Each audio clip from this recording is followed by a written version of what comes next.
விருதுநகர் மாவட்டம் விருதுநகர் வட்டம் அழகாவூர் கிராமத்தில் எலுமிச்சைக்கு நம்ம பூவாஸ்திரா கொடுத்துருக்கோம். இந்த எலுமிச்சைக்கு வந்து பூவாஸ்திரா கொடுக்காது பூவே இல்லை, காய்ப்பும் இல்லை, செடி அப்படியே ஒரு மாதிரி மறண்டு போயிருந்துச்சு. அப்போ வந்து விவசாயிக்கிட்டாங்க சொல்லும்போது அவங்க என்ன இதில் ஒரு நம்பிக்கை இல்லாமல் பேசினாங்க. ஒரு மரத்துக்கு 100 கிராம் கொடுக்குன்னு சொன்னோம்.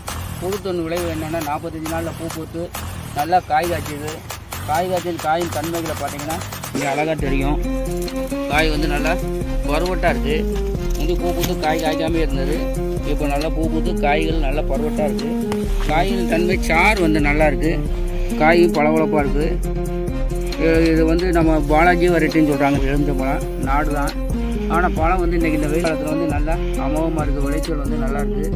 அடுத்து உங்களுக்கு வந்து இந்த வெயில் காலத்தில் வந்து இந்த எலுமிச்சை லெமன் ஜூஸு இந்த இதுகளுக்கெல்லாம் நிறைய மார்க்கெட் இருக்கிறதுனால நல்ல விளைச்சலுக்கு போகுது. இப்போ கிட்டத்தட்ட 100 ரூபாய்க்கு மேலே தான் கிலோ போய்கிட்டு இருக்குது. அநேகமாக இந்த வருஷம் 150 வரைக்கும் விற்கும் என்று எதிர்பார்க்குறாங்க. நல்ல ஒரு மகசூலாக இருக்குது. பெரும்பாலும் வந்து எந்த உரம் போட்டாலும் நீங்கள் அதிக உரம் பூவாஸ்திரா பயன்படுத்தணும். இந்தியாங்கிற கம்பெனியில் எம்ஐ எலக்ட்ரிக்கல் மார்க்கெட்டிங் மூலமாக வர பூவாஸ்திரா வந்து நீங்கள் பயன்படுத்துறதுனால இவ்வளவு ஒரு நல்ல வருமானம். அடுத்து வந்து இலைகள் தலைகள் நல்ல பச்சை பச்சையாக இருக்குது. இலைகள் பசுமையாக இருந்தால் தான் விளைச்சல் நல்லாயிருக்கும், காய்கள் நல்லாயிருக்கும். இந்த பசுமையான இலைகள் வந்து இல்லைனாலே நமக்கு விளைச்சல் கம்மியாகும். இலைகள் எப்போயும் நம்ம பசுமையாக வச்சுக்கணும். காய்களும் அப்படிதான் நமக்கு ஒரு நல்ல ஒரு பக்குவமான நிலைமைக்கு வரும். எலுமிச்சம்பழம் வந்து இன்றைக்கி வந்து எல்லா வெயில் காலத்தில் ஜூஸு பழங்கள் எல்லாத்துக்குமே எலுமிச்சை வந்து யூஸ் பண்ணுறாங்க.